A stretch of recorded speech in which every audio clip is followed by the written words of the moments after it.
আসসালামু আলাইকুম গাইজ, আজকে আমরা কথা বলবো হচ্ছে গাড়ি কখন জোরে চালাবেন। সো এইটার আর একটা নাম বলা হচ্ছে the Italian tune up. We are waiting for the car to warm up. So এখন we are at 81 degree Celsius on the coolant temperature. So আর একটু ওয়ার্ম আপ হোক, আমরা কালশি ফ্লাইওভারে উঠে দেন আমরা পুল করবো।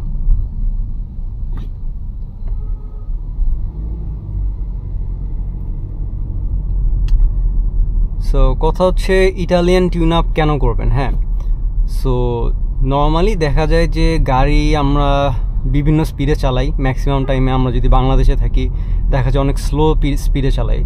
সো স্পিড হচ্ছে ইস্যু না, ইস্যুটা হচ্ছে আরপিএম। হ্যাঁ, আপনার ইঞ্জিন কত রেভ করতেছে সেইটা হচ্ছে ম্যাটার করে। এখন স্লো আরপিএমে যখন ইঞ্জিন চলে, ধরেন maximum of the time, engine কিন্তু আপনার বানানো হয়েছে খালি স্লো আরপিএমে চলার জন্য না, এটা কিন্তু বানানো হয়েছে আপনার স্লো থেকে হাই আরপিএম সব কিছুতেই চলার জন্য। এখন অনেক পিরিয়ড অনেকক্ষণ টাইম ধরে যদি আপনার এই স্লো আরপিএমে গাড়ি চলে, দেখা যায় যে ইঞ্জিনের কিছু কিছু জায়গায় কার্বন ডিপোজিট জমতে থাকে, যেটা হচ্ছে আমরা আর কি কালো কালো ময়লা হিসেবে চিনি। আপনার ইনটেক ম্যানিফোল্ড বা হচ্ছে ওই ভ্যালভসে ওই জায়গাগুলোয় হচ্ছে এই ময়লাটা জমে। এখন আপনি যদি ধরেন সপ্তাহে একদিন অথবা হচ্ছে মাসে একবার বা দুইবার যদি গাড়ি কোনো হাইওয়ে বা কোথাও নিয়ে একটু জোরে চালান, তাইলে ট্রাস্ট মি গাড়ির যেই গাড়ি যতদিন ইঞ্জিন ভালো থাকবে সেইটা আপনার অনেক অনেক আরও বেশি দিন নর্মালি যা থাকবে তার থেকে আরও বেশি থাকার কথা। হ্যাঁ, সো যেসব গাড়িতে ধরেন এরকম সিভিডি ট্রান্সমিশন, যেমন এটা 2023-এর হন্ডা বিআরভি, সো এটাতে কিন্তু আমরা এই যে স্পোর্টস মোডে দিয়ে দেন কিন্তু আমরা ম্যানুয়ালি গিয়ার শিফট করতে পারি। যেমন এখন সেকেন্ড গিয়ারে আছে, দেন আমরা ফার্স্ট গিয়ারে দিয়ে আমরা কিন্তু এখন উল্টা দিতে পারি। হ্যাঁ,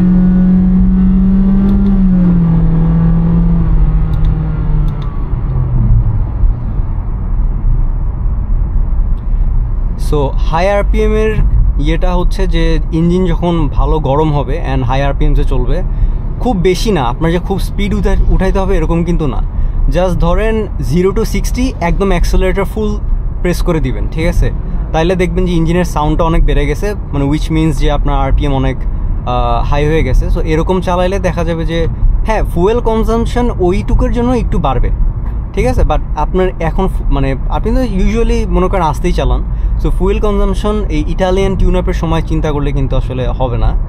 সো মেইনলি আমরা যেটা করতেছি, ইঞ্জিনের টেম্পারেচার বাড়াচ্ছি, ইঞ্জিনের লোড বাড়াচ্ছি, যেন এই লোড আর টেম্পারেচারে ওই কার্বন ডিপোজিটসগুলো গলে দেন বের হয়ে যায়, ঠিক আছে, এক্সস্টের সাথে। সো এটা হচ্ছে ইটালিয়ান টিউন আপের। এই নামটা আবিষ্কার হয়েছে ইটালিয়ান টিউন আপ, কারণ এইটা হচ্ছে একজন ইটালির মোস্ট প্রবলি একজন ইনভেন্ট করছে যে এরকম করলে আপনার গাড়ির ইঞ্জিন অনেক বেটার থাকে।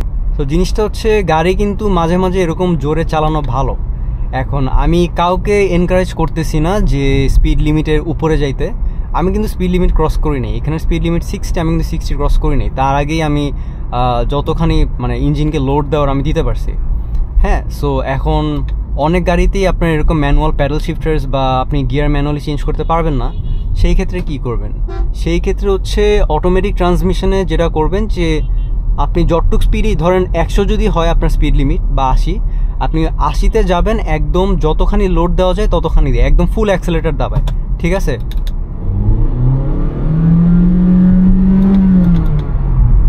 অ্যান্ড গাড়ির কিন্তু কন্ট্রোল আপনার নিজের বুঝতে হবে যে একটা আপনার গাড়ির টায়ার কীরকম, তারপর হচ্ছে গাড়ির ব্রেকিং কীরকম। সো আমি কিন্তু এই গাড়ির পারফরমেন্স জানি, এই জন্য কিন্তু আমি জিনিসটা পুল করতেছি। হ্যাঁ, আপনারা যদি শিওর না হন তাহলে কখনোই এরকম পুল করতে যাবেন না, it's very risky.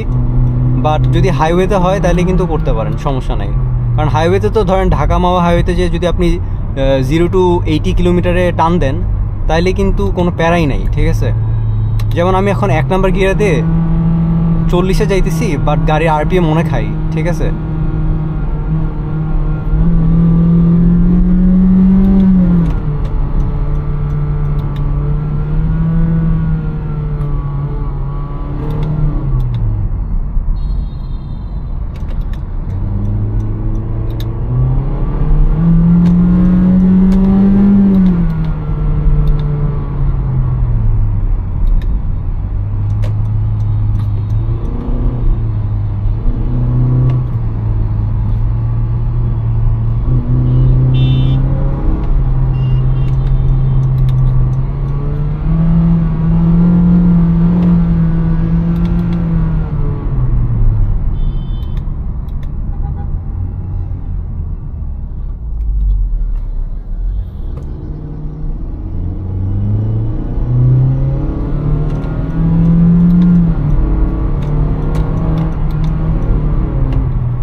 Yup, that's Honda braking. আমার ফোন অলমোস্ট উল্টাই গেছিল। সো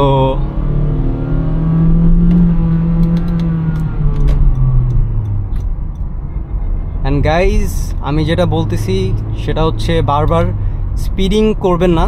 এটা হচ্ছে গাড়ির বেটারমেন্টের জন্য, জাস্ট যে ইটালিয়ান টিউন আপ যেটা, হ্যাঁ, যে হাই আরপিএমসে চালানো। আমি কিন্তু ফার্স্ট গিয়ারে রেখে, তাইলে আপনার জাস্ট 40-এ যদি ফার্স্ট গিয়ারের অ্যারাউন্ড 5000-6000 আরপিএমে থাকে, তাহলেও কিন্তু জিনিসটা হয়। নট নেসেসারিলি আমার স্পিড বাড়াইতে হবে, জাস্ট আরপিএম যদি বাড়ে তাইলেই কিন্তু হয়। হ্যাঁ,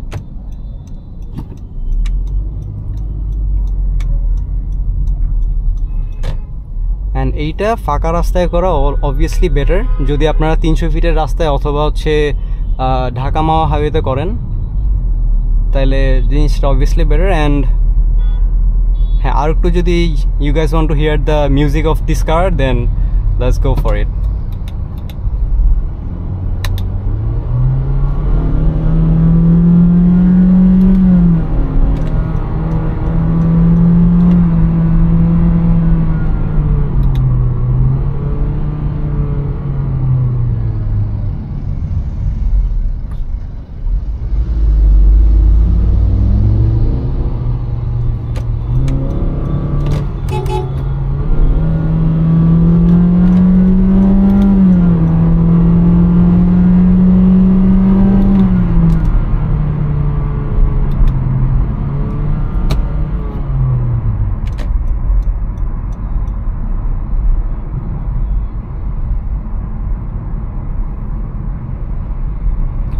সো আপনারা দেখতে পারতেছেন কিনা, এখানে coolant temperature is at 95 degree Celsius. আমরা যখন শুরু করছিলাম ইট ওয়াজ অ্যাট 81।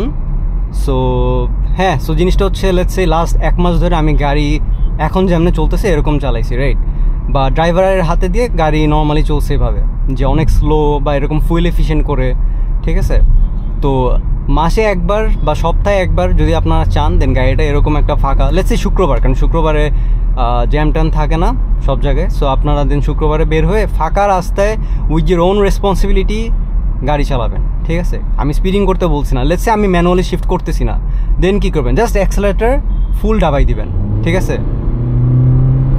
এই যে অ্যাডটুক যেটা হচ্ছে, দিস ইজ অলসো মানে গুড এনাফ।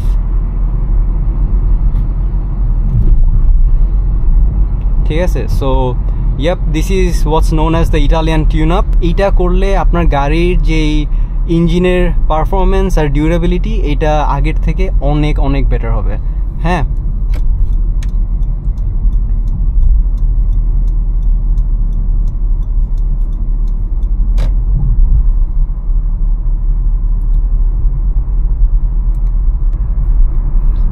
আর আমি এই ড্যাশবোর্ডের এইটা যে কুলেন্ট টেম্পারেচার কেমনে দেখতেছি, এটা কিন্তু আমি অলরেডি একটা ভিডিও দেওয়া আছে আমার ইউটিউব চ্যানেলে। সো ওইটা আপনারা চাইলে দেখে নিতে পারেন। যেমন হচ্ছে এখানে আমরা দেখতেছি যে এত টানাটানি করার পরেও গাড়ি পাচ্ছে অ্যারাউন্ড 9.6 কিলোমিটার পার লিটার।